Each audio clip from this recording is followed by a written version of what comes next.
शांताकारं भुजंगशयनं पद्मनाभं सुरेशं विश्वाधारं गगनसदृशं मेघवर्णं शुभांगं लक्ष्मीकान्तं कमलनयनं योगिभिध्यानगम्यं वंदे विष्णु भवभयहरं सर्वलोकैकनाथं।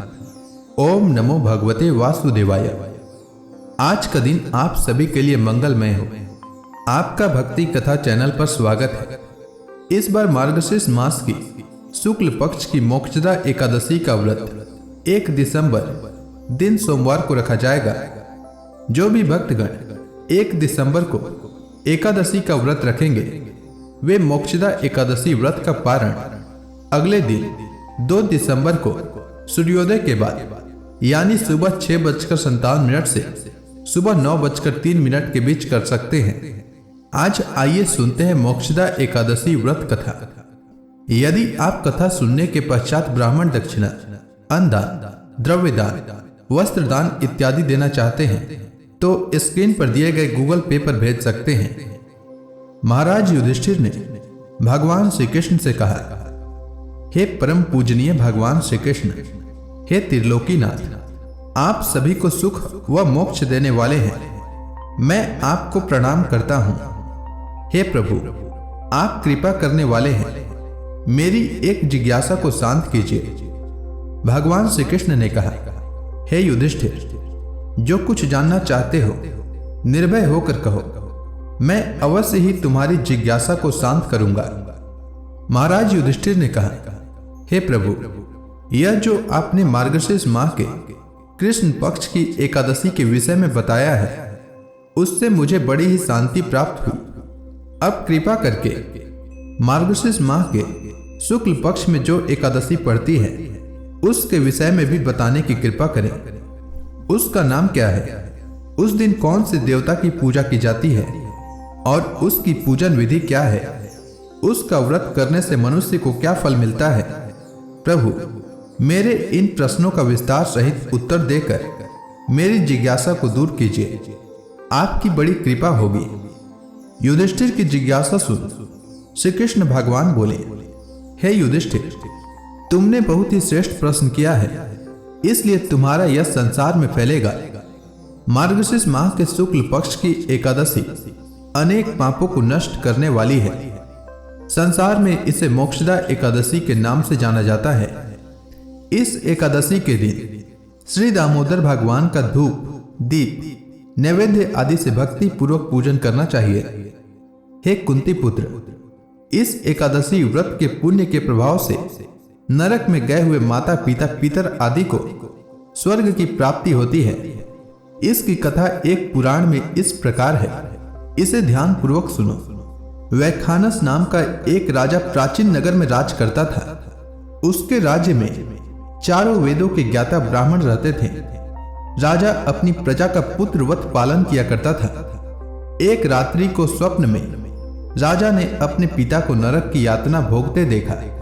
इस प्रकार का स्वप्न देखकर राजा बड़ा ही व्याकुल हुआ। वह बेचैनी से सुबह होने की प्रतीक्षा करने लगा। सुबह होते ही उसने ब्राह्मणों को बुलाकर उनके समक्ष अपने स्वप्न की बात बताई। उसने कहा, हे ब्राह्मण, रात्रि को स्वप्न में मैंने अपने पिता को नरक की यातना भोगते देखा। उन्होंने मुझसे कहा कि हे पुत्र, मैं घोर नरक भोग रहा हूं, मेरी यहां से मुक्ति कराओ। जब से मैंने उनके यह वचन सुने हैं तब से मुझे चैन नहीं है। मुझे अब राज्य, सुख, ऐश्वर्य, हाथी घोड़े, धन, स्त्री, पुत्र आदि कुछ भी सुखदायक प्रतीत नहीं हो रहे हैं। अब मैं क्या करूं, कहां जाऊं? इस दुख के कारण मेरा शरीर तप रहा है। आप लोग मुझे किसी प्रकार का तप, दान, व्रत आदि बताएं जिससे मेरे पिता को मुक्ति प्राप्त हो। यदि मैंने अपने पिता को नरक की यातनाओं से मुक्त कराने के प्रयास नहीं किए तो मेरा जीवन निरर्थक है। जिसके पिता नरक की यातनाएं भोग रहे हों उस व्यक्ति को इस धरती पर सुख भोगने का कोई अधिकार नहीं है। हे ब्राह्मण देवों, मुझे शीघ्र ही इसका कोई उपाय बताने की कृपा करें। राजा के आंतरिक दुख की पीड़ा को सुनकर ब्राह्मणों ने आपस में विचार विमर्श किया। फिर एक मत होकर बोले, राजन, वर्तमान, भूत और भविष्य के ज्ञाता पर्वत नाम के एक मुनि हैं। वे यहाँ से अधिक दूर नहीं हैं। आप अपनी यह व्यथा उनसे जाकर कहें। वे अवश्य ही इसका कोई सरल उपाय आपको बता देंगे।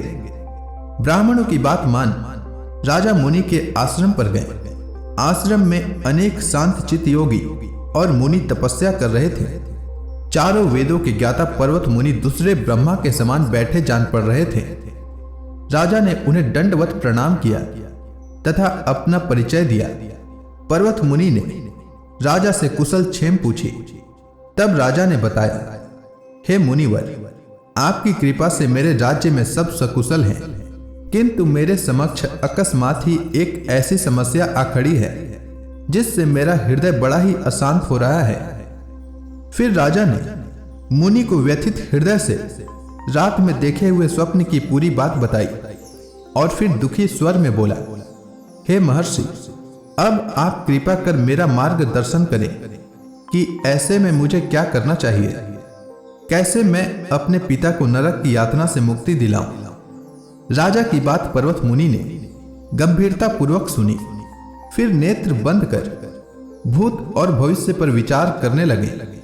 कुछ देर गंभीरता पूर्वक चिंतन करने के बाद उन्होंने कहा, राजन, मैंने अपने योग बल के द्वारा तुम्हारे पिता के सभी कुकर्मों का ज्ञान प्राप्त कर लिया है।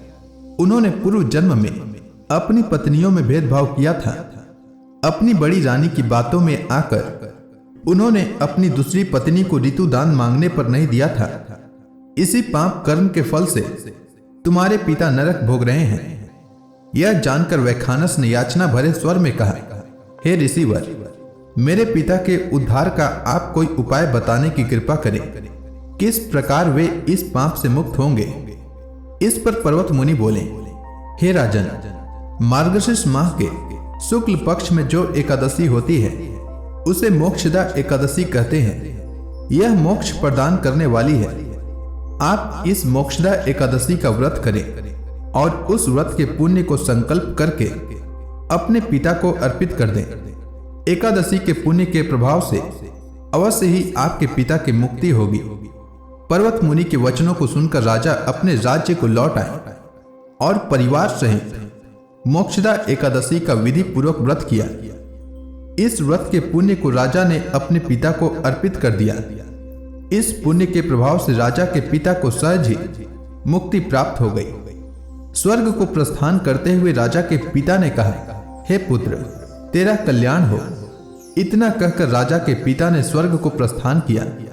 हे पांडुपुत्र, जो मनुष्य मार्गशीर्ष माह के शुक्ल पक्ष की एकादशी का उपवास करते हैं उनके सभी पाप नष्ट हो जाते हैं और अंत में वे स्वर्गलोक को प्राप्त करते हैं।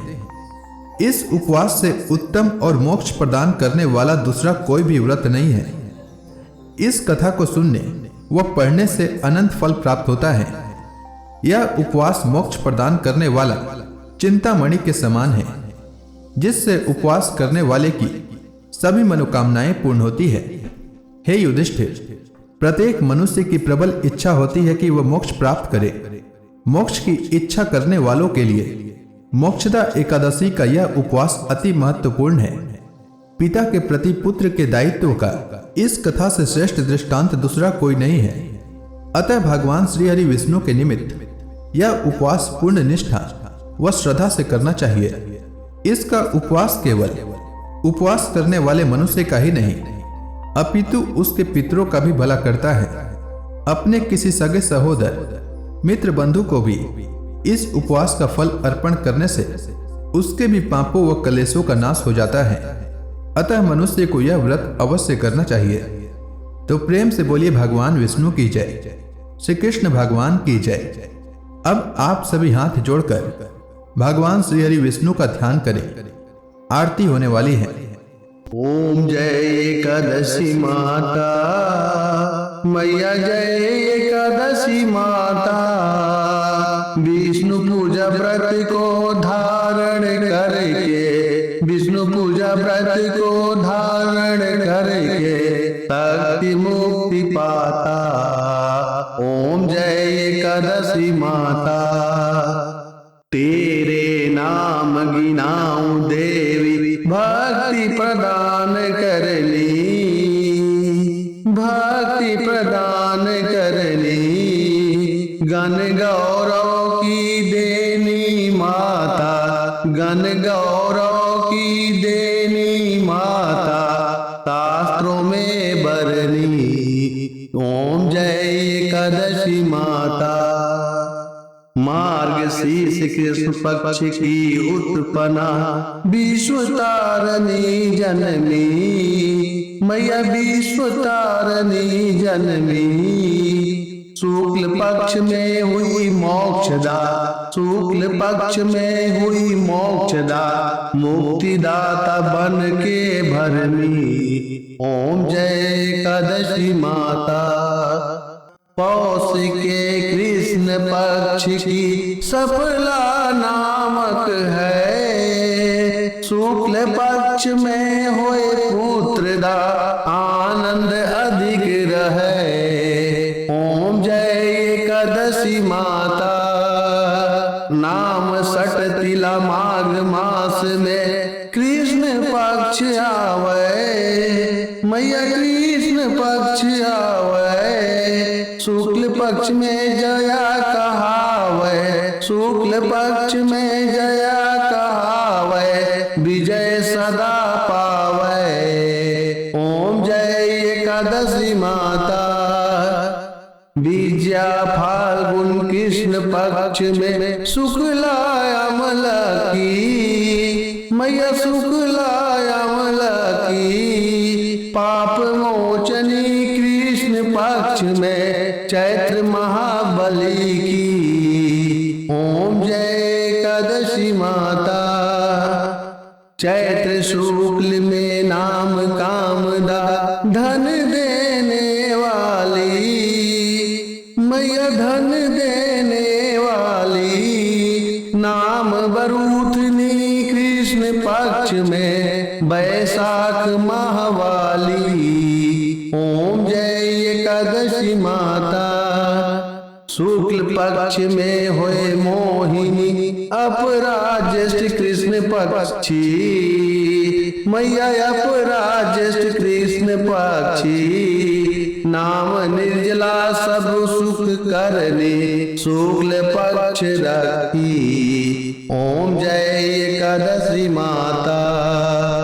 योगिनी नाम आषाढ़ में जानो, कृष्ण पक्ष करनी, मैया कृष्ण पक्ष करनी। देव सैनी नाम कहायो, शुक्ल पक्ष धरनी। ओम जय एकादशी माता। कामिका श्रावण मास में आवे, कृष्ण पक्ष कहिए। श्रावण शुक्ला होए पवित्रा, आनंद से रहिए। ओम जय एकादशी माता। अजा भाद्रपद कृष्ण पक्ष की परिवर्तनी शुक्ला, मैया परिवर्तनी शुक्ला। इंद्राश्विन कृष्ण पक्ष में व्रत से भवसागर निकला। ओम जय एकादशी माता। पापांकुश है शुक्ल पक्ष में आप हरणहारी, मैया आप हरणहारी। रमा मास कार्तिक में आवे, सुखदायक भारी। ओम जय एकादशी माता। देवोत्थान शुक्ल पक्ष की दुख नाशक मैया, पावन मास में करो विनती, पार करो नैया। ओम जय एकादशी माता। परमा कृष्ण पक्ष में होती जन मंगल करनी, मैया जन मंगल करनी। शुक्ल मास में होए पद्मिनी, दुख दरिद्र हरनी। ओम जय एकादशी माता। जो कोई आरती एकादशी की भक्ति सहित गावे, मैया भक्ति सहित गावे। जन गुर दिता स्वर्गवासा निश्चय वह पावे। ओम जय एकादशी माता। तो प्रेम से बोलिए विष्णु भगवान की जय, माता लक्ष्मी की जय।